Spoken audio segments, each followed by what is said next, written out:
Well, our next speaker is Greg Hall, who's the Chief Executive Officer and Managing Director of Alligator Energy.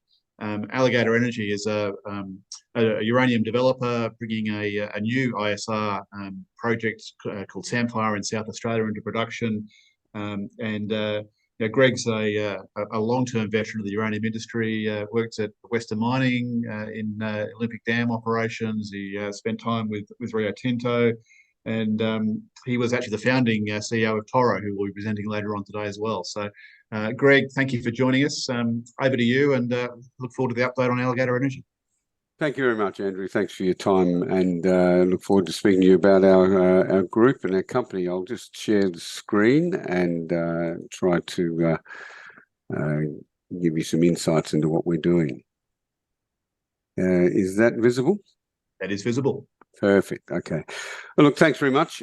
Just to introduce your team and your viewers to Alligator Energy, we're a uranium group that's been around since 2010, mainly on the exploration side up until 2018, and we've now been expanding our portfolio to a developing project as well as some more advanced exploration. The company itself is established with a strong board. Myself, with the background of uranium, you mentioned Peter McIntyre, who was the CEO of HUSAB and found that deposit prior to its sale. Fiona Nichols recently joined us about a year ago. Fiona has a long background with both ERA and with Rossing on the boards, and with ESG in particular within Rio Tinto and the energy division. I particularly want to mention our Chief Operating Officer, Andrea Marsland-Smith, who was one of the more senior managers at Heathgate Resources for well over 15 years and has been instrumental in running those operations at Beverley and 4 Mile. In particular, she has led the discovery team for 4 Mile. So Andrea has now recruited a full ISR team at the stage we need to at the moment, ready for field recovery trials for our project. The Samphire project itself is located in the Spencer Gulf in South Australia, just south of Whyalla, about 20 kilometres. A summary is provided there. A JORC resource of just under 20 million pounds so far. We've expanded that, in particular the indicator portion during last year. An updated scoping study showing 1.2 million pound per annum production over 12 years. We're now drilling extensively around that initial Blackbush deposit to expand that resource, and we put out an exploration target range that I'll mention shortly around that. And that target range is only based on around 42% of the known channels so far. And the main aim this year is to get the field recovery trial underway, and I'll give an update on the status of that. We're anticipating running that through the third quarter. This is some key facts from our scoping study, the updated one we put out in December. Being ISR with very little ground impact, the capital cost is quite low, even with a 35% contingency and escalation factor.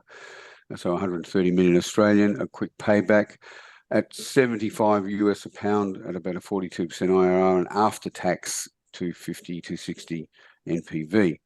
And all-in sustaining costs around the 33 mark. It's not the cheapest, not the most expensive, and I'll give some reasons for that coming forward. But certainly we want to expand the resource base, potentially lift this production rate, and certainly extend the life. So we see lots of ways forward to helping this performance. Some of the reasons for the status of this scoping study and the good costs we have is we have a very shallow deposit. We're only drilling between 75 to 80 metre holes in general, sometimes a bit shallower. And we have excellent formation porosity from all the work that's done by our predecessor company and ourselves, and good leaching dynamics. Now, of course, we've got to test that during the field recovery trial in situ coming up during this year. The location near Whyalla offers a wonderful example of locally based workforce. We can have people driving in and out of Whyalla. We have no fly in, fly out, no camp construction, only 25 to 30 kilometres for key infrastructure. So the location offers that good economics as well for us. So the scoping study update I mentioned, we're now drilling to expand that. Like any of these projects, with ISR in particular, you can modularize the plant, so it's easy to move from 1.2 to 2 million or even higher per year. So we're intending to do that.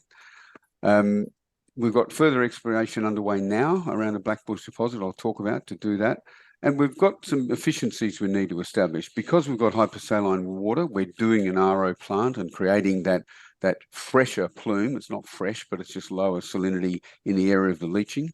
We don't need that for the leaching itself. We can leach easily in the high salinity water, but you do need that during the IX process to make sure you get an efficiency in the IX plant. And I'll talk about that coming up. So this is the Blackbush deposit. You can see the inferred in blue and the indicated in pink, and the holes we've drilled through there. And so this is the scope of the resource at the moment. We've started now drilling both to the left-hand side and to the north, and in particular these purple circles out to the east, which we haven't had a chance to touch at all yet, where there's been some higher grade intersections that we want to follow up and try to see if we've got these extensions to this resource. Now, every one of the holes you see here are above cutoff grade. The red are the higher grade ones. So we are now targeting towards the east in these purple circles, as well as extension to the west, north and south of the existing project. So that drilling commenced at the end of January. We'll have an update on the progress of that coming up shortly, but in particular by the middle of the year.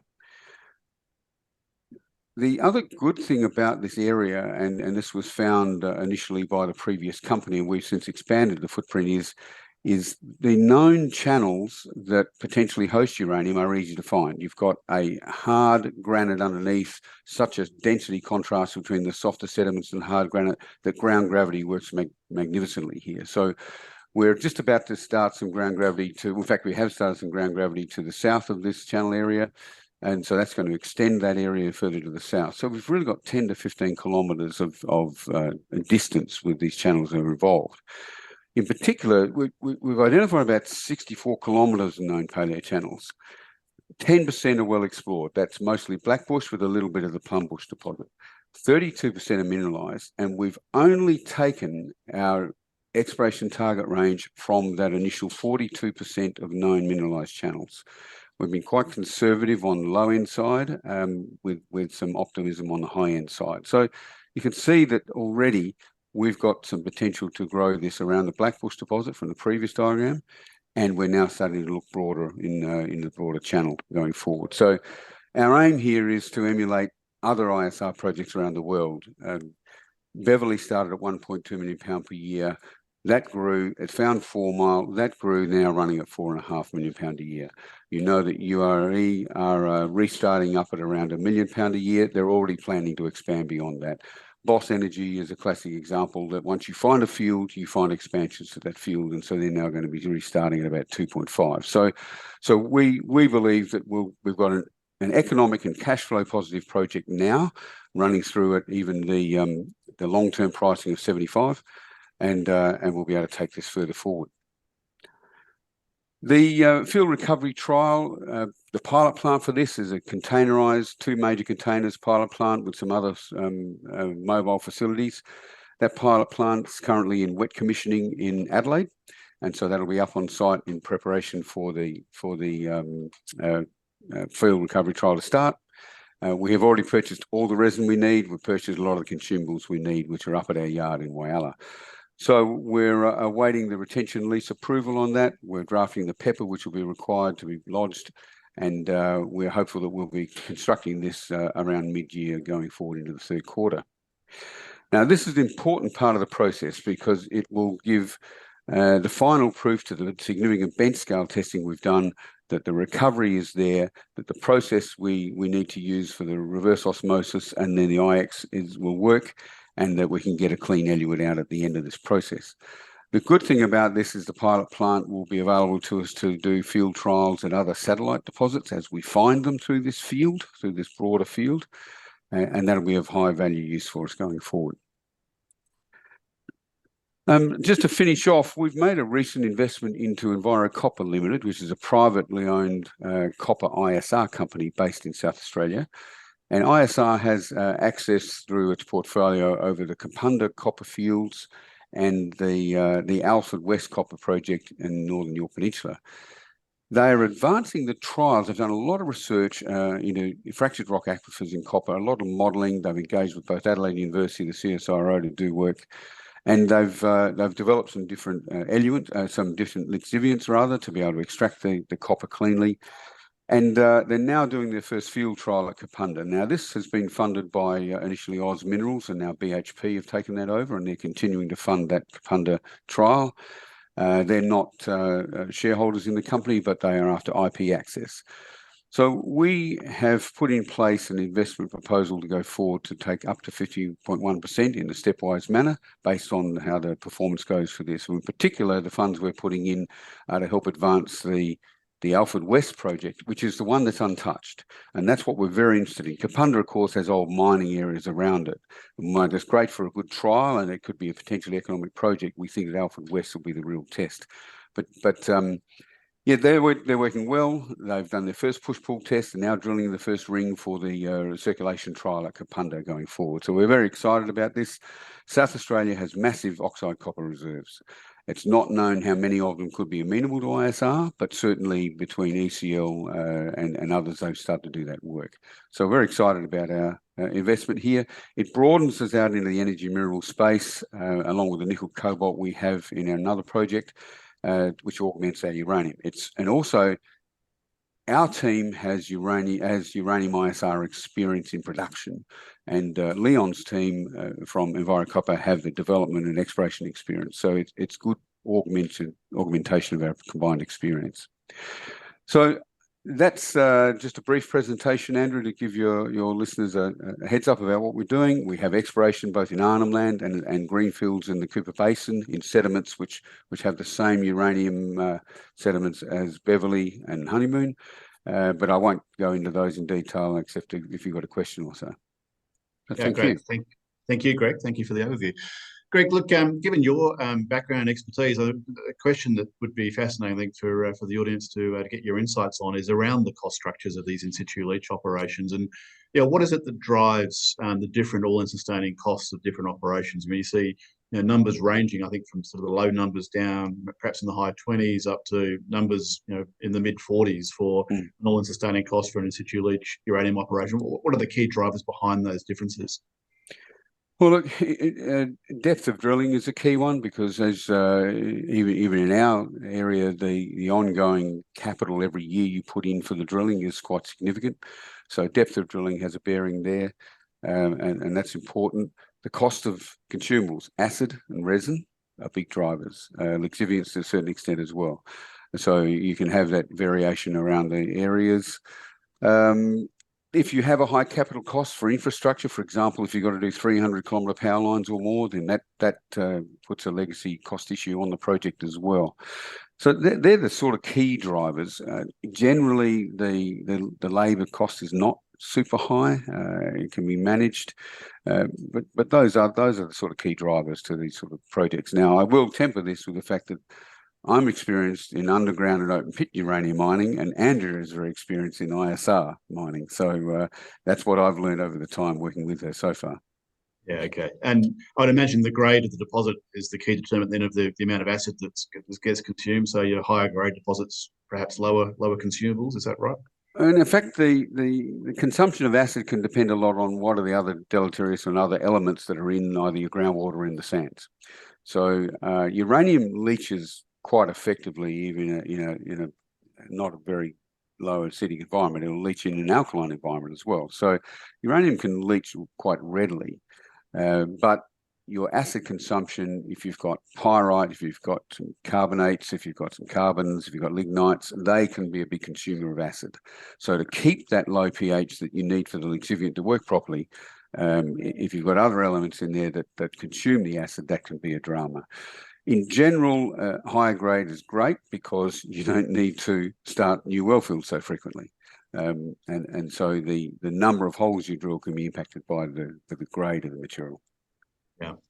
Back to the Sandfire project. So you've obviously got a fair bit of exploration upside around the ground there, which you're drilling out now. How big do you need the resource to get there, do you think, before you've got something which is then a commercial scale?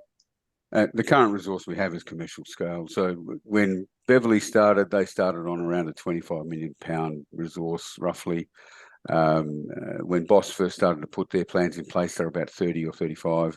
So we're at about 20. We can increase that a little, but we've got an economic project already. We know that the cash flow will be there to be established. We're certainly getting the the nuclear utility interest. We've met with many of them already. Many are very keen to, let's say, do some even early stage conditional contracts. We're establishing a marketing plan this year, myself and Kevin Smith, our marketing agent, but we're not in a rush to get into that, but nonetheless, we are getting prepared. So the current size resource, which is 1.2 million pound over 12 years, will give us significant cash flow. And while we're heading towards that, we're expanding the resource. Certainly, we'll be moving straight into a feasibility post the field recovery trial. And by the time we get well into that, we would have had at least a year and a half or so of drilling and expanding resource. But certainly the existing resource will be satisfactory, but we know we're going to expand it. Yeah, great. The field recovery trial, the pilot plant you're building, how long does that run for? And what are the sort of results you're looking for from that? Yeah, well, it's about a 3 to 4 month duration. We've got 3 rings we're drilling, and we've made the rings quite tight, so a maximum 10-metre radius. And the reason there is you don't need full-size production rings to do this test. We know the permeability, the porosity. We've done those tests separately anyway. And this is about the chemistry in the ground and and creating the right conditions to extract cleanly through the plant. So first of all, we want to be able to make sure that the leaching we've seen in our bench scale, which is up to 96%. Once you've got the lixiviant in contact with the uranium, we've been getting 96% leaching. You don't always get the lixiviant in contact because you have preferential flow paths in a ring. So let's get a test of, okay, what's the good leaching dynamics we're getting out of that? The second is, can we effectively create this plume? I mean, just in the modelling of our hydrogeology, we believe we certainly can, because it's very slow-moving groundwater. Can we create this plume, circulating that, and therefore get a lower salinity into the IX plant? And the issue here is that the sites on the resins can be taken by salt instead of uranium. So you get a less efficient, you don't get zero throughput, you get a less efficient throughput at higher salinities. So we want to make sure that our process works, and we can get the eluate out cleanly at the end with the washing, the washing of the uranium out of the IX plant into a clean eluate is the third critical factor to do. So they're the 3 main ones I've mentioned.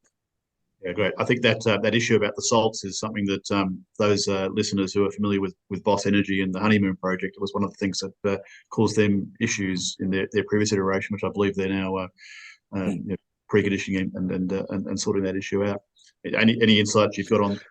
Well, they had a different plant in the past. It was solvent extraction, and the solvent extraction type plant is much more difficult in those conditions. And now they've moved it forward to an IX plant, which is exactly what we have. So the resins, the more salt tolerant resins work in saline water. And for example, if our salts are sort of like 40 to 45,000 part per million, we don't need to bring them down to fresh. We can bring them to well under 18, say down to 15,000 salts, and that'll effectively operate, the resins will operate in that level. Yeah, okay.